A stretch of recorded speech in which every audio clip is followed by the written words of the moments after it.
Porque uma das coisas que a gente aprende é que nada na vida nos é dado, a não ser que você seja um herdeiro. Nada nos é dado. Tudo precisa ser tomado. Tomado! Você tem que tomar as posições que você quer na sua vida privada. Você tem que tomar as coisas que você quer. É tomado. A vida é disputa. A vida é guerra. Ninguém vai te dar nada de mão beijada. Todos vão impedir você de chegar onde você quiser. É assim que as coisas funcionam. Essa é a regra da vida. E você sobrevive numa vida que é assim, se organizando. E se organizando num grupo de pessoas que pensam como você. E aí, vocês tomam o que é seu de direito. Nós vamos tomar o poder do Brasil, que é nosso de direito.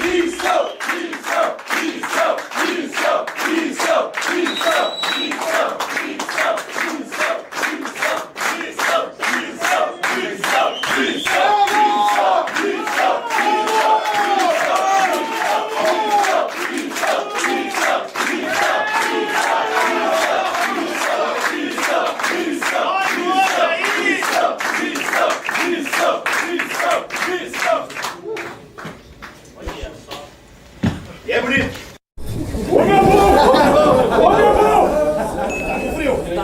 Tá frio? Boa noite, meus queridos amigos e amigas. Eu gostei desse palco, deveria ter um show da Limão Rosa aqui, porque é bem adequado, bem adequado. Gostei bastante, parabéns aí pela casa por nos receber, por permitir que a gente faça o evento aqui. É sempre muito difícil, né? Por mais que a gente lote todos os lugares que a gente vá, sempre tem aquela dificuldade. É evento político, não. Mas aqui foi muito legal, obrigado.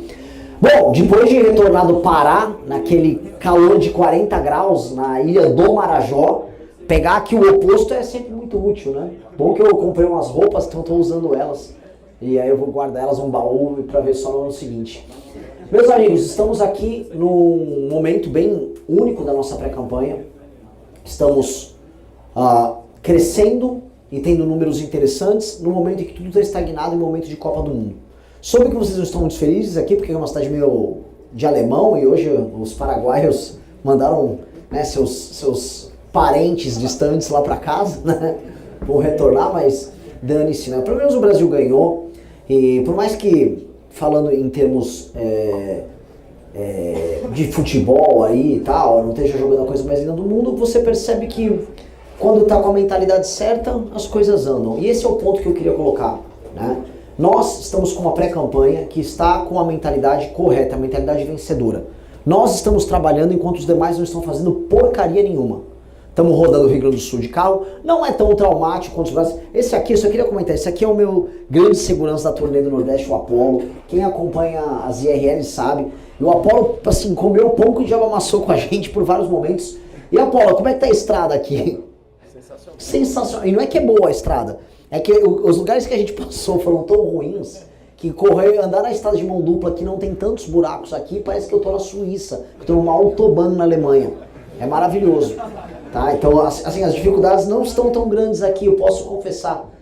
Acho que não terminaremos com uma infecção intestinal também, já a terceira da viagem, então as vitórias vêm, as vitórias vêm. E nós estamos trabalhando tão mais, e estamos falando coisas que fazem sentido, e estamos sendo corajosos com a nossa agenda, colocando basicamente as nossas palavras onde está o nosso coração, estou falando aqui de maneira bonitinha, né? Que começamos a crescer de verdade.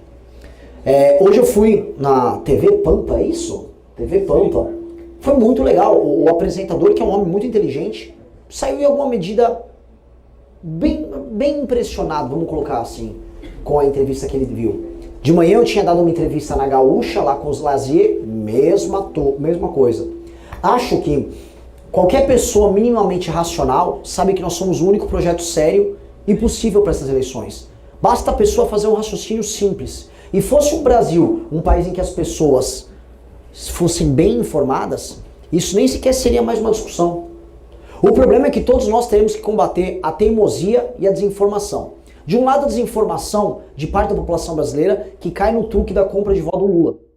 E do outro, a teimosia, vamos colocar aqui, de boa parte dos nossos pais, tios e avós, que ainda compram um bandido como solução para o nosso país. Essa teimosia deles impede que a nossa geração se realize. E eu tenho raiva dessa teimosia, porque insistir no erro é diabólico.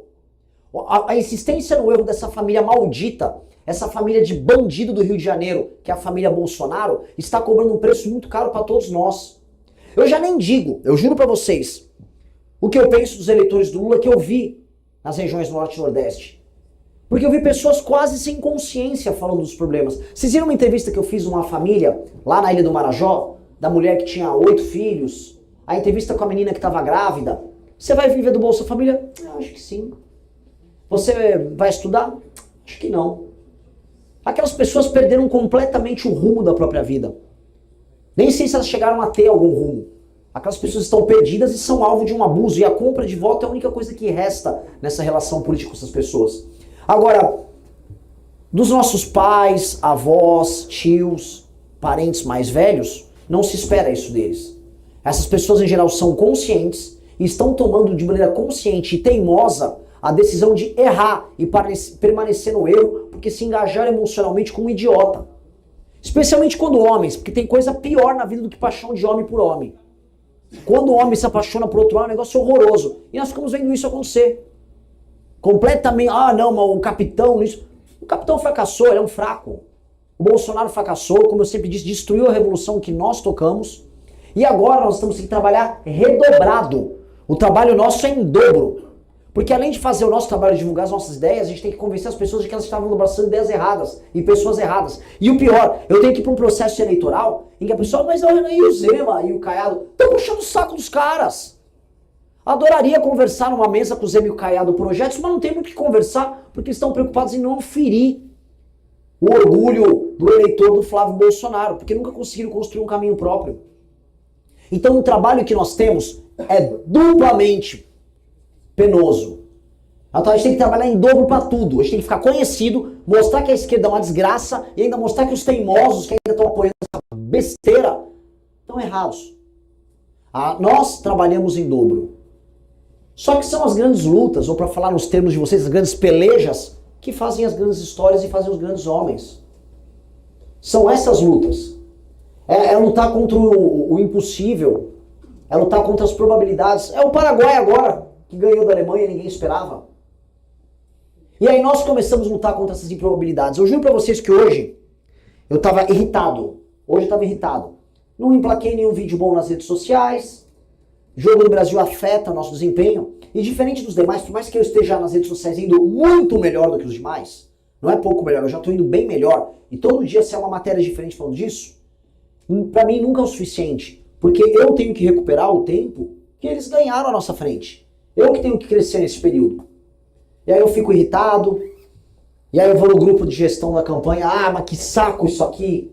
Que raiva. Eu sou uma pessoa que se irrita com essas coisas facilmente. E o pessoal, Renan, você estava com 1% em janeiro. Cala a boca. Cala a boca. Tá, vamos continuar o processo. E é verdade. A atenção que as pessoas dão para o processo eleitoral, ela não é linear. Ela não é, tá aqui no ponto zero em janeiro, vamos dizer, e ela vai avançando como uma linha para chegar no ponto 100. Ela é assim, ó.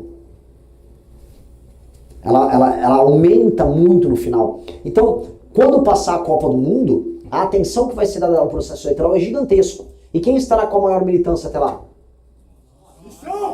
Meio que de longe. Quem estará com o time mais quente, com as melhores propostas? Quem terá rodado o Brasil? Quem terá falado a verdade? Quem encantou a imprensa? Porque tem um elemento aqui que é muito novo. Pessoalmente eu estou rodando todos os veículos que eu posso. Só amanhã será aqui na região 7 entrevistas. E em todos os lugares, não é que eu apresento uma proposta para os jornalistas. Eu convenço os jornalistas. Os jornalistas saem convencidos.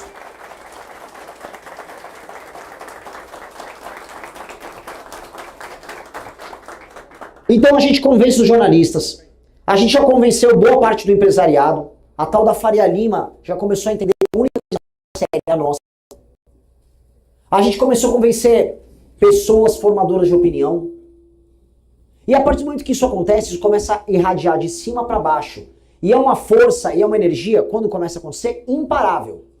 Quando as pessoas certas são convencidas e começam a divulgar algo, elas convencem melhor do que as pessoas não certas. O que eu quero dizer é o seguinte: o Lula precisa comprar as consciências das pessoas mais pobres. Só que aquelas pessoas são, no fundo, de maneira muito cruel, um estoque de votos dele. Elas não convencem outras pessoas. Nós estamos trabalhando com o convencimento de pessoas conscientes. E onde nós precisamos chegar? Pois bem, aqui é uma região que, infelizmente, Bolsonaro ainda é bem votado, certo? Cada voto aqui vale 2. Vocês têm um trabalho colossal de convencimento de amigos, parentes, familiares. Um trabalho colossal e vocês precisam ser implacáveis nisso. Vocês têm que multiplicar não por 1, mas por 5, 6, 7. De acordo com a pesquisa Atlas, de acordo com os trackings de mercado da pesquisa Atlas, o Flávio tem 30 e poucos, eu tenho 10. Esses são os trackings. Pois bem, cada um aqui tem que virar 3. Na verdade, cada um virar 1,5, a gente já vira isso, né? Mas vamos todo mundo trabalhar com a meta de 3. Vamos trabalhar com a meta, todo mundo, no mínimo 3 pessoas nós temos que virar. Esse é o processo. Todo voto virado vale 2, não vale 1. E nós precisamos fazer esse convencimento de maneira poderosa, porque eles estão frágeis. Entendam, haverá mais escândalos. E entendam, indo para o segundo turno contra o maldito do Lula, nós vamos vencer com mais de 60%. E eu não estou brincando, não estou fazendo exagero, não é profecia de nada. É simplesmente pelo fato de que eu não tenho a rejeição de todos esses vagabundos e de que mesmo pessoas de centro-esquerda nos centros urbanos entendem que coisas precisam ser feitas para que o Brasil precise ser um lugar capaz de ser vivido. Mesmo uma moça de centro-esquerda meio feminista no centro urbano não quer ser assaltada, não aguenta mais pagar os impostos, viu que era comprar as blusinhas da Shine dela e tá ficando caro. Viu que ficou, não vou ficar tão bonita igual eu estava imaginando, não conseguiu comprar o kit de maquiagem dela. Mesmo essas pessoas que historicamente votariam na esquerda não vão votar. Mesmo a mobilização que as pessoas de esquerda ou de centro tiveram contra o Bolsonaro com medo do fascismo, não acontecerá. Porque nós não somos vistos assim.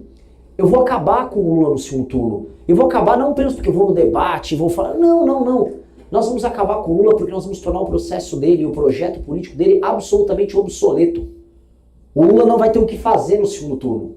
Nada. Vai tentar uma destruição de reputação aqui e ali, vai tentar comprar quem ele puder comprar no processo e vai perder a eleição.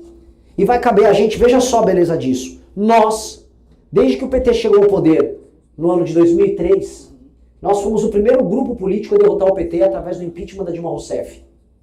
E agora caberá a nós a honra e o orgulho de destruir o PT numa eleição presidencial e acabar com a carreira do Lula para sempre. Nunca mais esse homem disputará a presidência da República.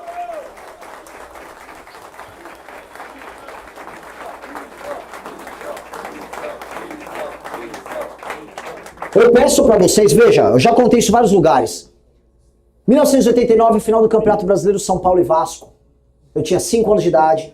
Meu pai vê o Lula, foi lá torcer pro Vasco, filha da mãe. Meu pai, Renan, sabe quem é aquele lá? É o Lula que o papai xinga na TV. Fala lá pra ele as coisas que o papai fala. Aí eu, vai tomar no cu. Então, me deem essa chance. Eu quero fazer isso em rede nacional. Eu quero enfrentar esse cara, eu quero ter o orgulho de colocar na história do nosso grupo político, do Movimento Brasil Livre, do Partido Missão, a insígnia, nós acabamos com a carreira dele. Nós enterramos Lula. E veja a beleza disso. Pegar o Lula no segundo turno significa que no primeiro a gente já acabou com a carreira dos Bolsonaro. Significa que um já foi e no segundo turno vai o outro. A gente mata 2 com uma cajadada só. Isso é gigantesco pro Brasil. E ainda mais, porque veja a beleza, a gente acaba com um, acaba com outro no segundo turno, e aí na presidência só vai sobrar o centrão, que é o verdadeiro alvo nosso. O destino está pronto para ser construído por nós. E o que a gente precisa fazer? Ser altamente ambicioso. Altamente ambicioso.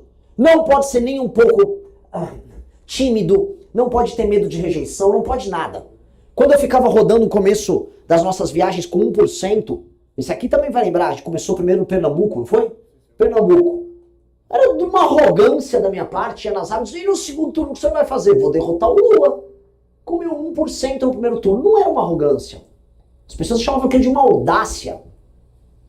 Era aquela certeza cega de quem sabe, olha, vou arrumar por ali, vou pegar meu barquinho, vou chegar e vai haver uma paragem, um lugar muito bom que eu vou chegar e vou conquistar uma terra completamente distante. Era isso que eu sentia. Era uma conquista e um senso de aventura incrível. Só que para esse senso de aventura poder acontecer, você tem que contar com um time incrível. E eu conto com um time sensacional. A gente tem construído, sem os recursos dos demais, completamente fora das instâncias oficiais da academia, o livro amarelo, livro de propostas para o Brasil. Aí de repente a gente está pautando as eleições porque está todo mundo imitando o que a gente está falando. O PL tem todos os anos pelo menos 100 milhões de reais para gastar na fundação deles. 100 milhões de reais. E eles não produziram nada disso. Como é que pode, com 100 milhões de reais por ano, você não conseguir produzir um material intelectual? Eles ficaram produzindo, sei lá, passeios do Nicolas com seus meninos, seus amigos, todos magrinhos e abraçados, se juntando. Qual é? É isso que a fundação deles faz? O que esses caras estavam produzindo com essa grana? Mas eu digo isso de todos os outros partidos, de União Brasil e o PP. Ninguém produziu nada, ninguém tentou sonhar algo para o Brasil. Estão vindo todos para a eleição agora para imitar o que nós produzimos. Flávio Bolsonaro chegou ao ponto agora de uma das últimas entrevistas, falou que ele vai colocar inteligência artificial no SUS. Eu falei, não, calma aí, cara. Já já ele vai montar uma banda de rock também. E o melhor é que ele não deve ter a menor ideia do que seja colocar inteligência artificial no SUS. Ele acha que vão botar um chatbot do Cloud aqui para cuidar do SUS. Ele não tem a menor ideia. Hã? Lógico. Ali é meio constrangedor. E o fato é, como a gente consegue pautar sem ter tido a grana deles? É porque nós somos um grupo virtuoso, no melhor sentido do termo, agressivo como tem que ser, e que se pretende fazer algo maior do que as nossas próprias vidas. Quando a gente dedica a nossa vida a fazer algo maior do que nós mesmos, isso tem um impacto que a gente não sabe. A gente encontra forças onde não há. Eu juro pra vocês, essa aqui é uma semana que se inicia e eu tô muito bem essa semana. Tô muito feliz de estar aqui no estado de vocês. É um lugar que eu gosto de verdade. É um estado. Eu rodei lugares no Brasil que não eram estados. O Maranhão não é um estado. Pará, infelizmente, não é um estado. São lugares que estão destruídos, tomados por oligarquias, em que as pessoas são tratadas como animais. São colônias de exploração da elite local. Vocês são um estado de verdade, que tá uma bosta, mas são um estado de verdade. Vocês são um estado de gente que está trabalhando, que está se sustentando, está errado as coisas, mas vocês são um estado. E eu fico feliz de estar aqui. E aqui, como o Pacto Federativo exige de vocês muito, como exigiu muito, e deixou o estado de vocês quebrado, eu vou exigir muito. Eu preciso começar a campanha presidencial com 20% no Rio Grande do Sul, 20% em Santa Catarina e pelo menos 18% a 20% no Paraná. É isso que vocês têm que me entregar no começo da guerra. É isso que o Sul tem que me entregar. Porque isso já entrega a derrota completa do bolsonarismo aqui. Que aqui era um estoque de votos deles. Aqui é um lugar que eles não imaginavam que a gente pudesse crescer. Assim como eu não imaginava que eu pudesse crescer no Nordeste. O petismo o quê? Como é que pode? E eu vou exigir isso de vocês e eu preciso que vocês entreguem isso. Porque no final, o Nordeste entregando e vocês entregando, a batalha final é em São Paulo. E eu nasci lá. Eu nasci naquela terra. E aí eu vou virar os paulistas. E eu vou pro segundo turno. Eu tenho certeza disso.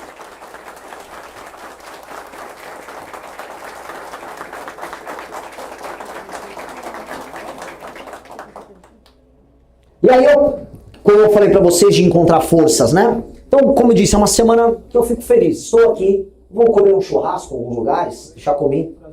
Bom, muito bom, não posso voltar a engordar, agora estou magrinho. Mas semana passada foi uma semana horrível. Semana passada eu tive vários dias sem dormir.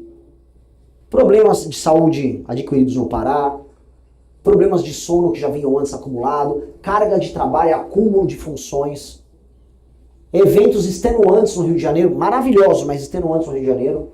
E aí eu não conseguia mais sequer falar, meu, não vai dar. Teve um belo dia que eu acordei, esse dia foi osso. Eu não dormi nada. Foi pra quinta-feira, de quarta pra quinta-feira. Não dormi absolutamente nada. Fico olhando pro teto, minha cabeça fica, parece que tá chovendo. Não sei se vocês já viram isso, você tá com... Não é nenhuma ansiedade, é simplesmente a cabeça tá tão mexendo que fica um barulho, fica um ruído. Eu fiquei lá. Aí eu fiquei lá, esperando o dia nascer. O dia nasceu, eu tomei um banho, eu falei, cara, vai do jeito que é. E aí eu tinha uma reunião com 60 embaixadores. Eu falei, meu Deus do céu. Peguei um avião, não consegui dormir no avião, fiquei lá no avião, pouso.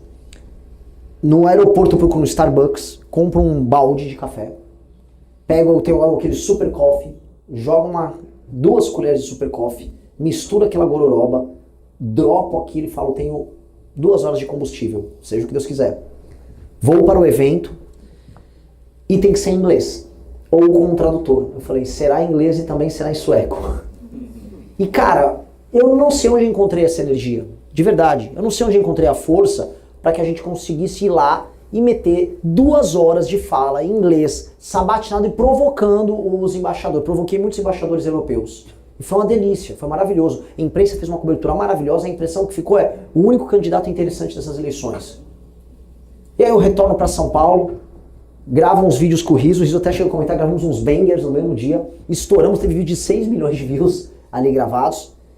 E aí eu vou pra minha casa e pela primeira vez que eu não faço isso, eu falei, pai, me arrume um calmante. Não sei onde você vai arrumar, não sei como você vai obter, só me arrume um calmante. Ele me deu um calmante e eu apaguei.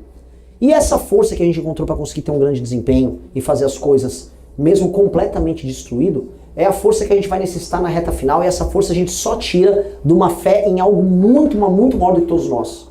Eu tenho certeza que o meu grupo de amigos está fazendo história. Quando eu voltei cansado, só para vocês entenderem, eu voltei detonado, mas eu participei de uma agenda sensacional no Pará.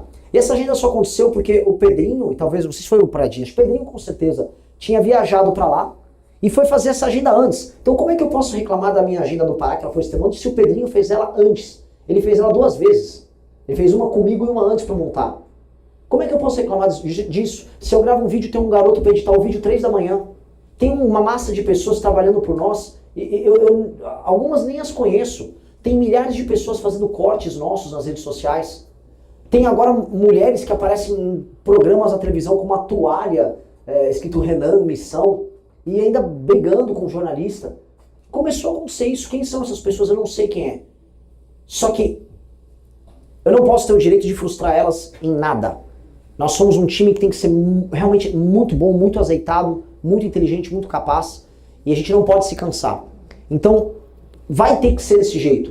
Vai ter que ser, como nós não temos jatinho, como nós não temos helicóptero, como nós não temos grana para colocar propaganda na Globo para diminuir esse conhecimento. Vocês sabem, hoje pode, o Caiado já botou propaganda na Globo, o Flávio botou propaganda na Globo. Eu não tenho como colocar propaganda na Globo. Na verdade, a Globo nem sequer faz cobertura minha. Se tem uma mídia que não fala de mim, é a Rede Globo de televisão, porque as demais já falaram. E sabe o que eu vou fazer? Eu não vou xingar a Globo.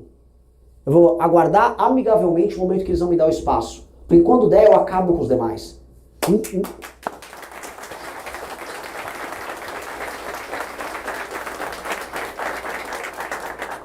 E não porque eu vou xingá-los, mas a partir do momento que me derem um espaço, 1 minuto que seja para falar, não há comparação. Não há comparação nas propostas, não há comparação nas ideias, e não há comparação nas pessoas, não há comparação sequer na retórica ou na oratória. Não há. Não há. É uma mera questão de dar um espaço. É igual eu falo do Hendrick, né? Bota ele no primeiro tempo logo que resolve. Pois bem, me dê um espaço na televisão que a gente resolve a eleição. E é esse o desenho que nós precisamos ter. Muita gente tinha medo de nós. Muita gente imaginava que nós somos pessoas arredias, difíceis de lidar, pessoas complicadas. Ah, esse tal do MBL. E o que está acontecendo agora é que todos esses agentes da mídia, do empresariado, estão começando a ter contato com a gente. E estão ficando assustados no bom sentido. Eles estão começando a entender, realmente esses caras conseguiram montar um partido? É tão difícil montar um partido? Como é que eles conseguiram e tantos não conseguiram? Isso inclui o Bolsonaro. Algo de bom deve ter ali. E aí quando nós vamos nas reuniões, há um choque colossal. As reuniões na Faria Lima foram chocantes para os membros dos maiores bancos, corretoras do país. Eles não esperavam ouvir o que nós estávamos falando. Ninguém estava pronto para lidar com o que nós estamos fazendo. E aí, veja só, nós que sofremos um bloqueio midiático de anos, especialmente dentro do próprio campo da direita, começamos a mostrar que tudo que a gente faz é tão grande, todas as nossas ideias são tão gloriosas, que todos os nossos adversários no campo são patéticos. Quem é Nicolas Ferreira? É um menino que gosta de xingar um travesti. Mas se o travesti bater nele, ele sai correndo. Quem é Lucas Pavanato, um coitado de um ex-MBL, que está lá denunciando a hipocrisia da esquerda? Quem são os nossos adversários? Eles não têm nada a propor. Eles não têm nada a dizer. Nada. Nada. São pessoas que querem ser famosas.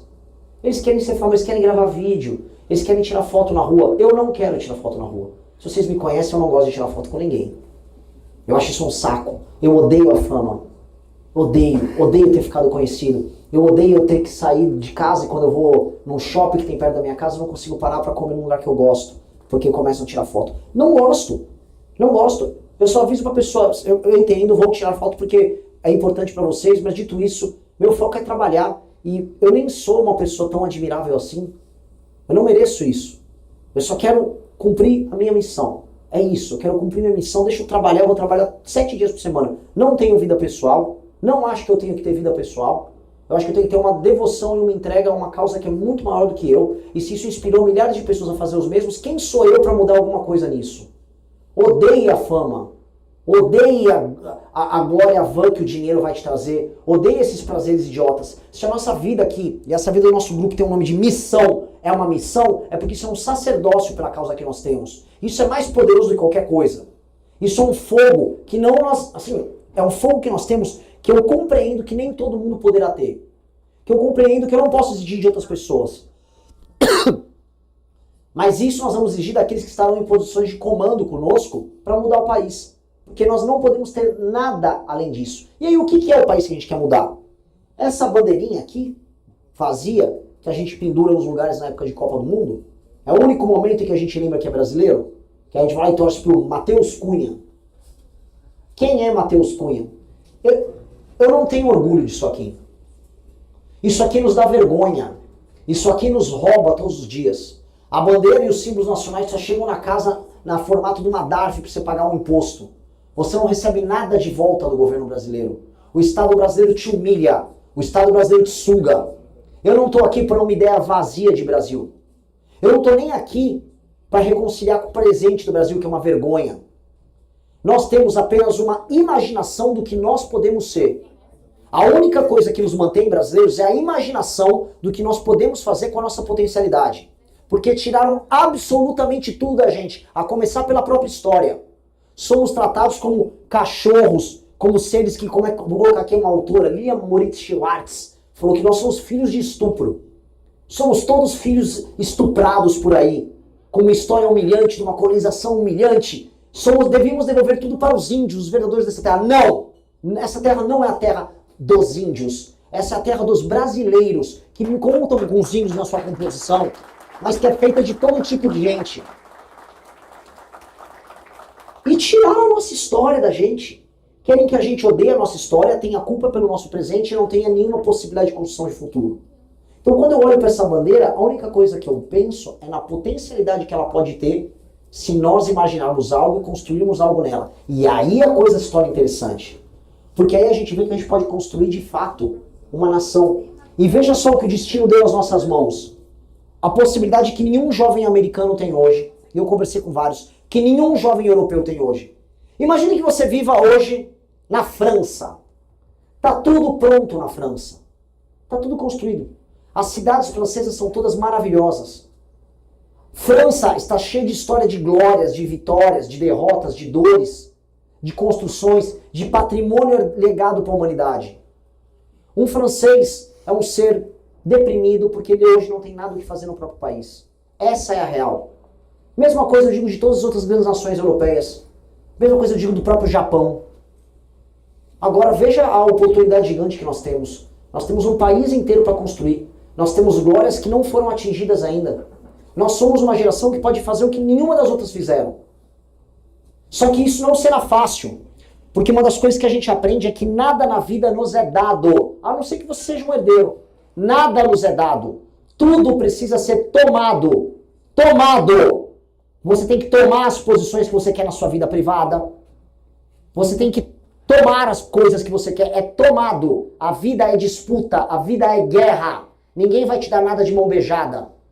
Todos vão impedir você de chegar onde você quiser. É assim que as coisas funcionam. Essa é a regra da vida. E você sobrevive numa vida que é assim, se organizando. E se organizando num grupo de pessoas que pensam como você. E aí, vocês tomam o que é seu de direito. Nós vamos tomar o poder do Brasil, que é nosso de direito. E nós vamos fazer o que é certo e seremos generosos estando no poder. Só assim as coisas se transformam. Porque hoje o poder está na mão de um Alcolumbre, que é um bandido do Amapá. Do Hugo Mota, um playboy do interior da Paraíba. Do Ciro Nogueira, de um clã que toca o Piauí. Do Lula, um cachaceiro vagabundo, um pilantra, um ébrio, que não tem a menor ideia do que está fazendo. Essas são as pessoas que mandam em você. E elas não vão te entregar nada de bandeja. Elas não vão te entregar nada de mão beijada. Você vai precisar tomar delas. E não é bonito isso.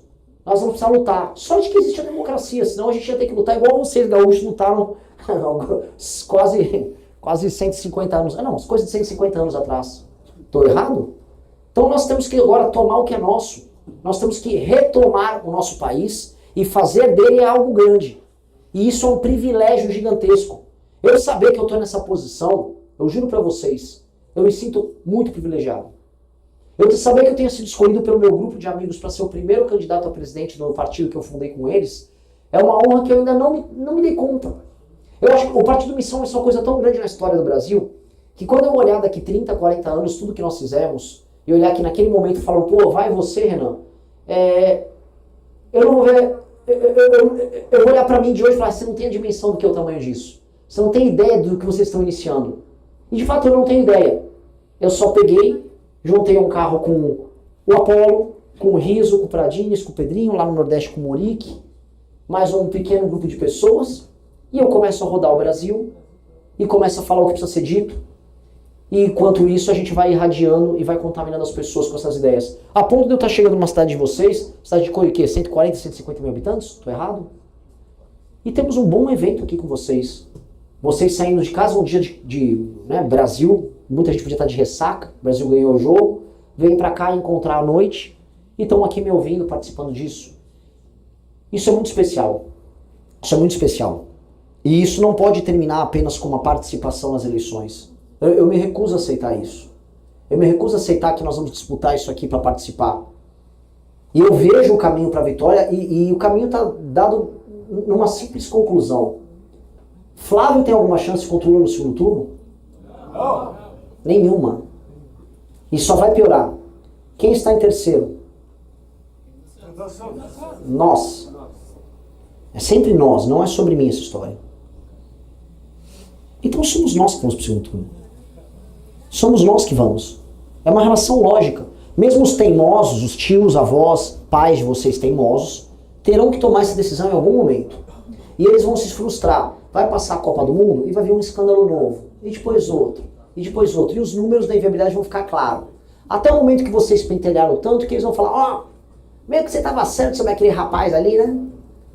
O cara não é ruim não.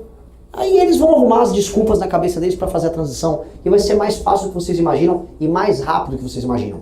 O problema é que a conquista desse espaço não será dada para vocês. Nós precisamos bater os tais 10% sozinhos.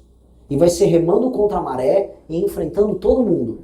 É um caminho solitário. Eu volto a falar. Conquistar os primeiros 10% é um caminho exclusivamente nosso e absolutamente solitário. Ninguém vai ser bacana com nós. Vocês todos vão ter dificuldades nos convencimentos. Mas vocês precisam entender que vai ser necessário fazer o convencimento. E não qualquer convencimento. A pessoa que você convenceu, você vai ter que transformar ela num militante. Num multiplicador. Este é o caminho. Se nós quisermos obter aquele efeito manada, que aí os tios e os avós, não, tô indo pra lá. É conquistar os 10%, nós, eu volto a repetir, de maneira solitária. Só que é uma vitória tão grande, uma vitória tão colossal, é uma vitória da autonomia das nossas gerações, que isso vai reverberar não só nessa eleição, isso vai reverberar na criação de um campo político completamente novo no Brasil. E na construção de um caminho completamente novo no Brasil. Nós temos que fazer isso. Eu não consigo olhar de outra maneira para esse destino que foi desenhado pra gente. Eu não consigo entender assim, por que diabos eu conheci o Kim Kataguiri? Eu conheci o Kim Kataguiri num boteco, num evento libertário em São Paulo, em que ele, acho que estava bêbado pela primeira vez na vida dele, e falava tudo errado, e veio tirar onda comigo porque eu tinha pelos no peito. Foi isso que ele falou, ele falou pra mim, você é nojento. Foi a primeira fala dele pra mim. E eu falei, dane-se, me dá seu telefone. E eu fiquei amigo dele e a gente marcou, e dali em diante foi história. Então, o que fez a história juntar essas pessoas tão talentosas? Meu irmão não ter abandonado a gente, ter continuado trabalhando. Conhecer o Riso, que foi trabalhar pra gente com o salário de uma coxinha. E sim, o salário do Riso era uma unidade de uma fritura, conhecida como coxinha à base de frango. Por quê? Eu não sei o porquê. Eu sei que as coisas nos trouxeram até aqui. e que nós estamos muito, muito, muito animados. Eu tenho certeza, volto a repetir, que se a gente segurar a onda e botar mais energia agora desse início de julho até o meio de agosto, é inevitável não apenas ultrapassar a barreira dos 10, 11, 12, mas a partir do momento que a TV começar a fazer a cobertura sobre nós tirarmos a família usurpadora, os mentirosos, os lacaios, os falsos, os traidores da nossa revolução no segundo turno e nos darem a grande batalha política brasileira desse século, que nunca foi Bolsonaro versus Lula, é sobre MBL versus Lula, é sobre MBL versus Lula.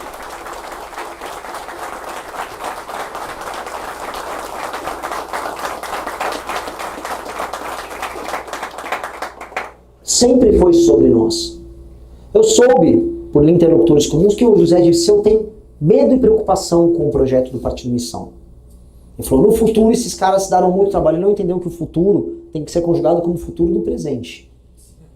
O futuro chegou, Zé Dirceu. E nós vamos te substituir. Dizem que ele é o Dirceuzinho, né? Não, quer dizer, dizem que eu sou o Dirceuzinho. Eu não sou o Dirceuzinho. Eu faço muito mais coisas que o Zé Dirceu faz no PT. Eu sou uma pessoa mais capaz do que ele. Eu sou uma pessoa mais honesta do que ele. E talvez a única coisa que ele tenha igual a mim seja a tenacidade. Ele no projeto errado dele e eu no nosso projeto certo. Mas nós venceremos eles. E essa é a grande batalha. Esta é a grande batalha em que a nossa geração encerra o sonho errado da geração boomer. O PT é o projeto de poder da famosa geração boomer. É o projeto que eles sonharam. Tornar o Brasil um país socialista, inspirado naquelas ideias que eles pensavam nos anos 60 e 70. E essa sombra nos destrói até hoje. Essa sombra impede que vocês comprem um apartamento que vocês queiram comprar, construam a vida que vocês queiram construir, comprem as coisas que vocês queiram comprar. Essa sombra faz com que vocês não consigam andar na rua de maneira segura. Essa sombra impede que vocês tenham estradas boas para cruzar o estado de vocês. Essa sombra é um fantasma maldito que precisa ser exorcizado.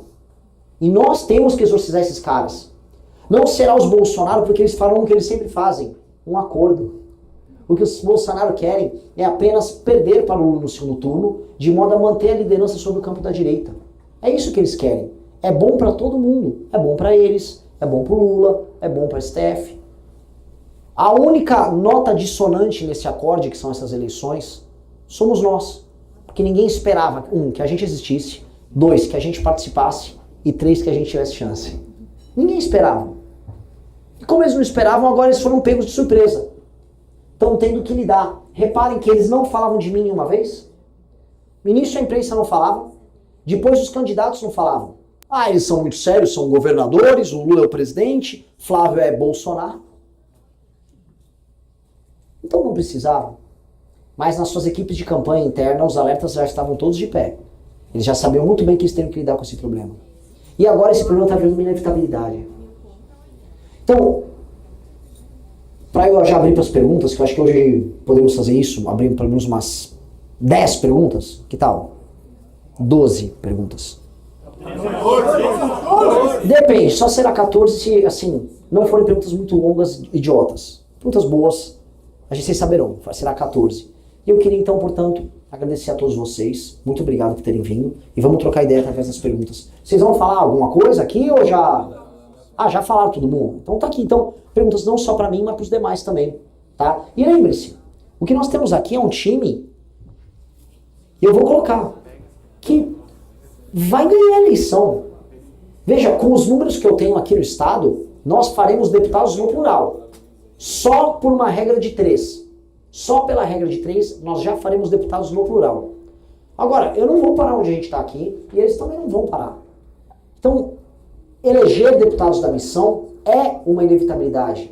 Participar da eleição do governador para pautar o debate e depois começar, através da televisão, a mostrar como uma alternativa a esses fracos que estão disputando as eleições, gente herdeira dos Brizola. Aliás, até quando o Rio Grande do Sul é vítima dessas famílias? Os Brizolas são os barbalhos gaúchos. Sempre tem um Brizola sabotando vocês. Ou o Zuco, que estava votando junto com a esquerda no fim da escala 6x1. Um fraco. O Zuco é um fraco. O Zuco é nada além de um homem fraco que é muito bom em puxar saco do Bolsonaro. Como muitos são. Como muitos são. Aliás, é uma profissão política de centenas de homens ao redor do Brasil. Puxa o saco dele. Esse não é o caso do Evandro. Definitivamente não é o caso dele. O Evandro é um cara que foi perseguido por arrumar as brigas certas aqui na região de vocês. Então entendam, esse é o nosso perfil e essa é a nossa alma. E essa nossa alma é a alma de vocês também. Se a gente está na região de vocês, é que tem pessoas como vocês fazendo as coisas que nós todos acreditamos. Então, participem de maneira engajada no processo eleitoral, no partido que é o partido de vocês. Nós construímos uma casa para vocês. E eventualmente aqui, eu tenho entre vocês pessoas que serão vereadores, prefeitos aqui na região. O futuro vai ser vocês que vão determinar.